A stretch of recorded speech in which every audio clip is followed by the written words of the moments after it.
Redmond, thank you so much for letting me interview you, and thank you to Pierre for allowing this afternoon to happen. I enjoyed reading Congo. It was a wonderful book, and it was such a fantastic story. A travel writer, tell us what it's like to be a writer. Tell us about you as a person. We've got so many aspiring writers out there that are desperate to get their travel manuscripts. Yeah, well, I was lucky. I mean, I wrote a novel which was sort of travel book, almost when I was still at school, going around Europe on a big motorbike. So that's the start of your travel writing? Yes, but anything to do with novels, I think, really churns the subconscious up. I have the greatest admiration for my friend, Ishiguro's just won the Nobel Prize. He's just won the yes. Ish, and he really deserves it. He certainly deserves it, indeed. And of course, Ian McEwan, Ian would deserve it too, and Martin, and Salman.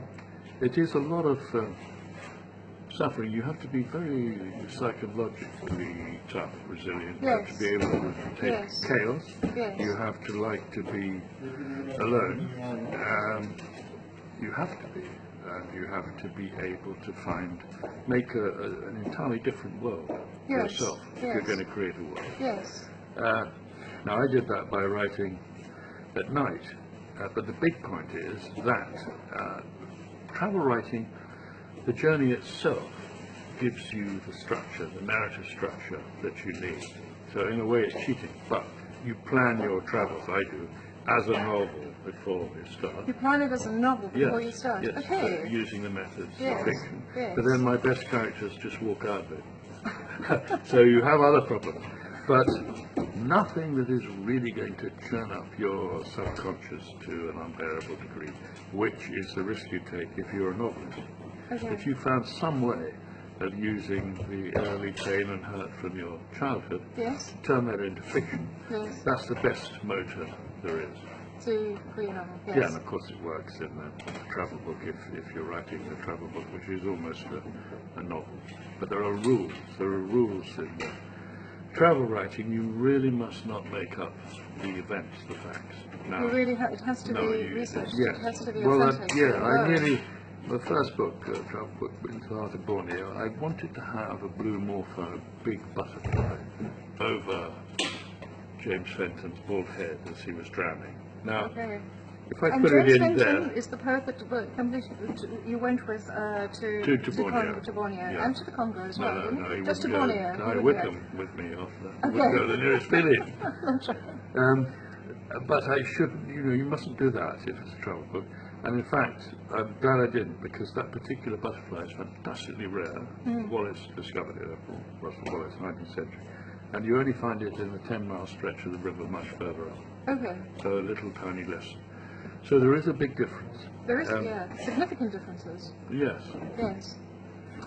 And tell us, because you used to be the editor for Times Literary Supplement. Why did you switch from being an editor for 15 years to writing a book? Travel book? Oh, well, I was only editing the natural history pages. Okay. So, and I'd written an enormous doctorate, which took 7 years, about Conrad and Darwin. Now, again, you can think that's a bad idea and laughable, but it gives you an intellectual framework for life. Darwin's never left me. Conrad's never left me.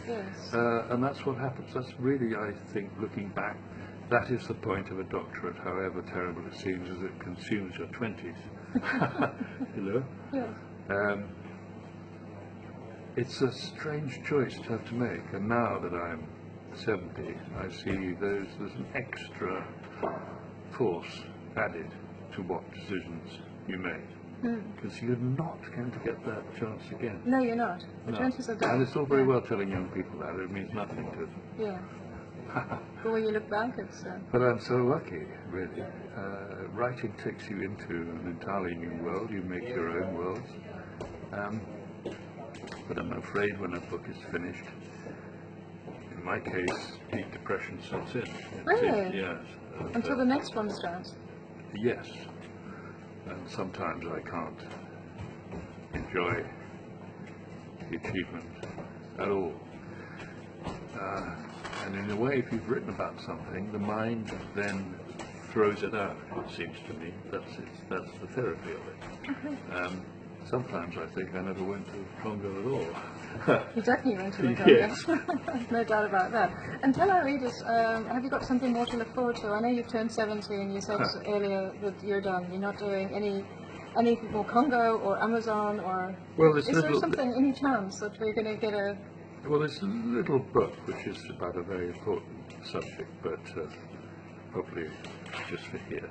Okay. But it's about the green city, Almira, just quickly. A city that's been planned, green spaces everywhere. Indeed, looking out of my new penthouse, my God, there's a harvick, there is a goshawk, there's really rare birds and beavers down below.